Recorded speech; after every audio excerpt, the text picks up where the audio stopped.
Estamos de volta ao vivo e com muito carinho recebo agora no nosso programa o advogado Clemilson Gomes para falar um pouquinho sobre os medicamentos de alto custo e para que você conheça quais são os seus direitos quando a gente fala em medicamentos de alto custo. Muito obrigada pela gentileza da presença, doutor. Prazer tê-lo aqui conosco. Eu agradeço a oportunidade. Doutor, para a gente começar nosso bate-papo, eu ia pedir para você explicar para o pessoal de casa, então, a diferença, né? O que define, quais são os medicamentos que fazem parte, né, desse grupo de medicamentos de alto custo? Na verdade, o governo ele cria algumas listas dentro do órgão da Anvisa e essas listas, elas contemplam realmente o valor que esse medicamento vai ter aos cofres públicos, né? O que acontece? Para um medicamento entrar na lista da Anvisa, ele passa por uma série de testes, né? E essa burocracia que demora muitas vezes para que esse medicamento ingresse no hall de medicamentos da Anvisa. Com isso, alguns medicamentos só é adquiridos, né, com importações. E isso gera um custo muito alto para o medicamento. Então, esses medicamentos, normalmente, as pessoas buscam ele nas farmácias de alto custo, que são disponibilizadas por meio do governo federal, ou via judicial. Quando não tem a satisfação feita pelo órgão público, isso vai caminhando para uma via judicial. Infelizmente, né? Infelizmente, muita gente tem que entrar com uma ação na justiça para ter o direito daquele medicamento garantido, porque em alguns casos, em algumas situações, a pessoa precisa fazer uso desse medicamento que tem um custo muito caro, o Brasil não produz e aí geralmente ele importa de algum outro país. Exato. Esse caso, um do que ganhou grande notoriedade no Brasil, foi o caso do produto que ele é um substrato da maconha.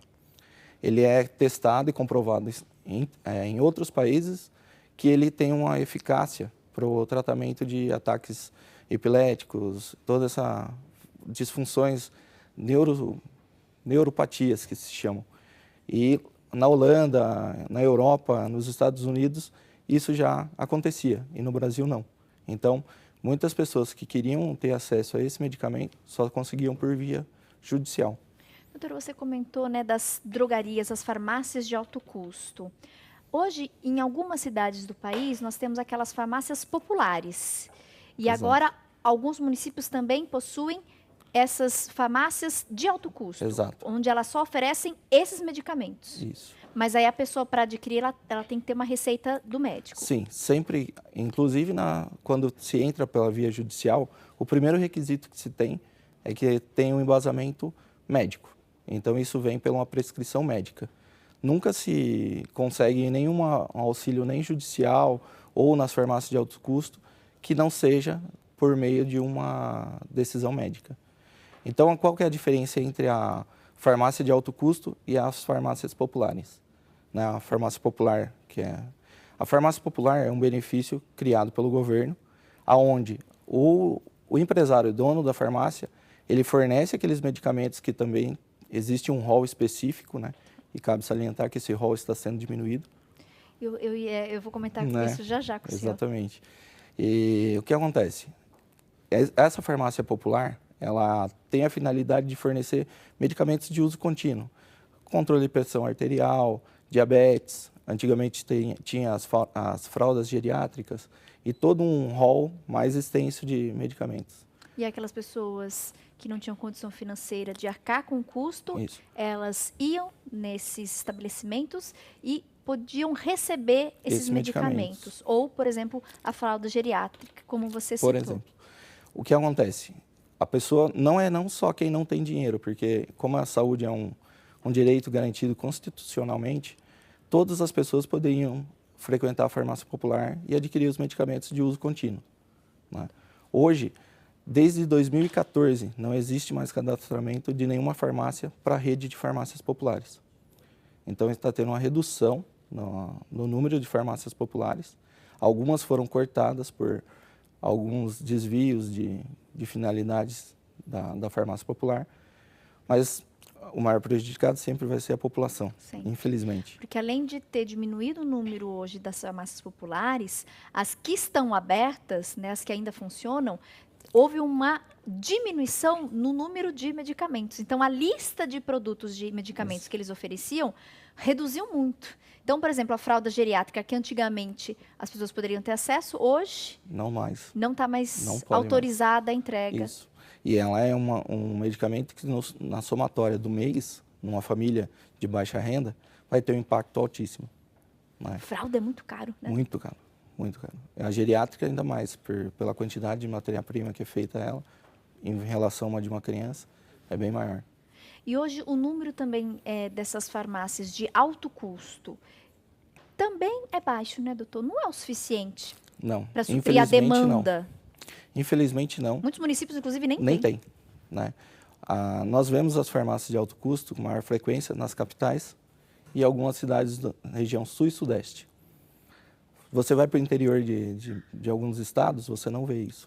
E aí, como a pessoa tem o direito dela garantido? Doutor, até para a gente orientar de repente, né, como o Brasil inteiro está acompanhando, então de repente quem mora nas grandes capitais, vale a pena você se informar e procurar na sua cidade, tanto as farmácias populares, quanto essas farmácias de alto custo, para você ter acesso a essa medicação sem custo.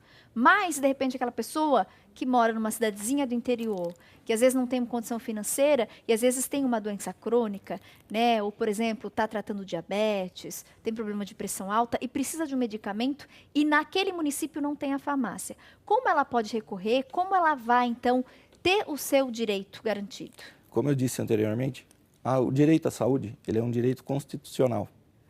Então, é direito de todos.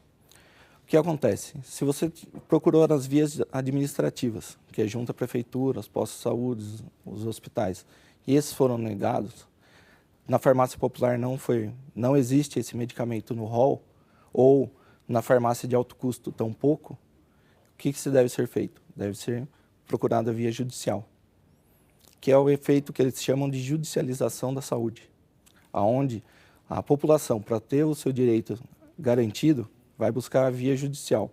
E o judiciário tem entendido que sim, isso é um direito da população e tem acatado essas situações. Porque imagina, um juiz fica numa situação de decidir entre a vida ou a qualidade de vida de um cidadão ou a morte dele. Então o juiz acaba acatando essas decisões. E aí geralmente a prefeitura daí no município que arca com aquela Então, aí despesa? tem uma parte interessante. O que acontece? Alguns municípios estão endividados e não têm condição de arcar com isso. Já aconteceu no escritório que nós entramos com ações e o próprio promotor público manda de volta e fala, coloca o Estado como polo passivo, quem vai responder por esses medicamentos. Por quê? Porque a cidade não tem mais condição. Às vezes a cidade acontece dela sequer ter um hospital. Então, imagina verba para custear uma cirurgia que custa 500, 600 mil reais. Então, ele manda de volta e você coloca o Estado nesse polo passivo, que é quem vai custear essa cirurgia ou medicamento, o que for pedido. Ou seja, é um assunto muito sério, né? Demais. Por isso que a gente faz questão de abordar a saúde, que deveria ser, né, um direito garantido a todo mundo. Na maioria das vezes, as pessoas precisam recorrer à justiça para ter esse direito garantido, e mesmo assim, às vezes, existe essa demora, exatamente porque entra e aí a prefeitura tem que dar, mas a prefeitura alega que não tem condição, que já está cheia de dívidas, e hoje isso é uma realidade, né, do nosso país. Você que acompanha os telejornais tem acompanhado, né, as notícias, e aí, então, o advogado entra mais uma vez com uma ação aí, obrigando o Estado a oferecer esses medicamentos. Exatamente. Na verdade, geralmente esse trâmite, esse processo demora quanto tempo, doutor? Normalmente ele é um trâmite rápido, por conta de ser saúde. Né? Mas um mês? Mais ou menos. Depende da situação, você consegue despachar até com um tempo menor. Por exemplo, um leito de UTI, ele não pode esperar um mês. Ele tem que ser uma ação que tem que acontecer o mais rápido possível. Né? Então, quais são os meios que o poder público encontra para suprir quando da decisão do juiz? Porque a decisão do juiz ela chega a ser pesada, vamos colocar assim. Ela chega a expedir a ordem, ou cumpra-se, ou preso, ou a prisão do ente público, na pessoa do prefeito, secretário de saúde, o que for. Então, o que eles fazem? Eles acabam, ou, por exemplo, num caso de um leito de UTI, ele acaba levando essa pessoa para um hospital público custeado pela prefeitura. Entendi. São alguns meios que existem, mas ela normalmente é uma ação rápida.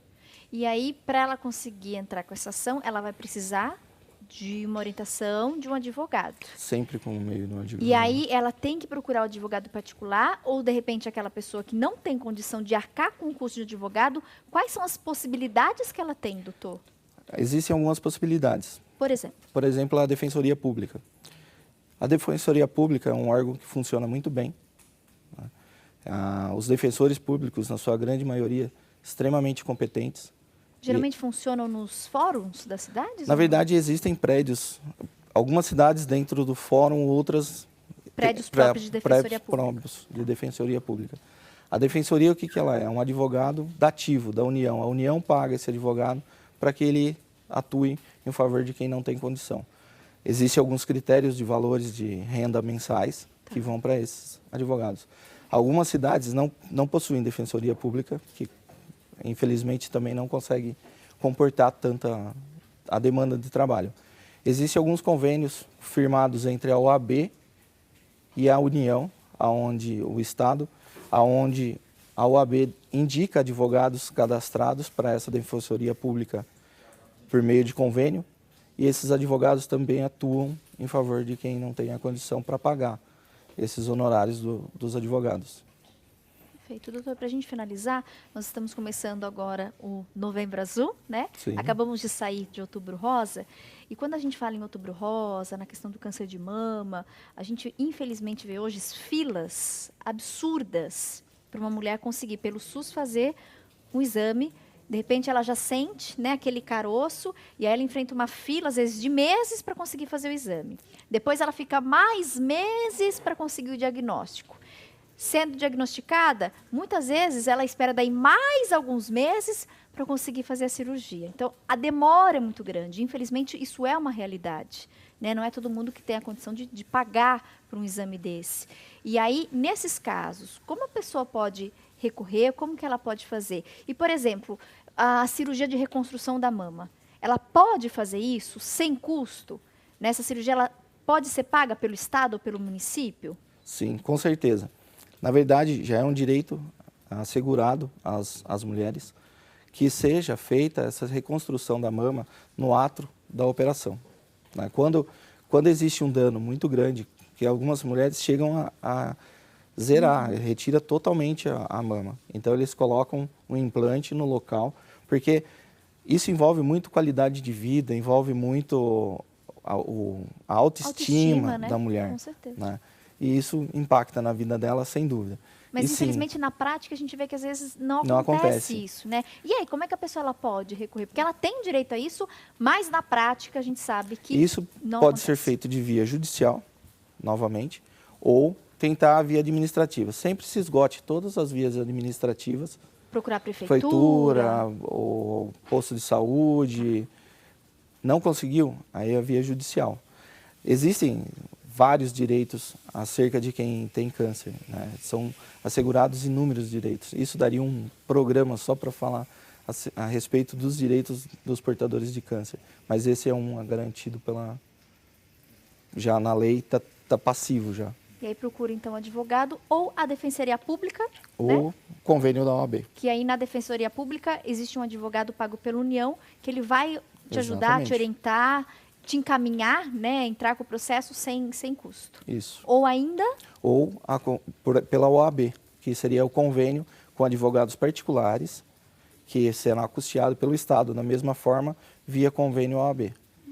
É como se a OAB, né, a Ordem dos Advogados do Brasil, ela oferecesse esse convênio, esse benefício. Então, também é um outro órgão que a gente pode procurar. Pode ser procurado. Para tentar ter esse direito garantido. Isso. Porque a OAB ela só faz a lista dos advogados credenciados e ali ela distribui conforme as ações vão entrando. Em algumas cidades, infelizmente, não tem a defensoria, pode-se contar com a OAB. OAB. É uma outra opção. Uma outra opção. Né?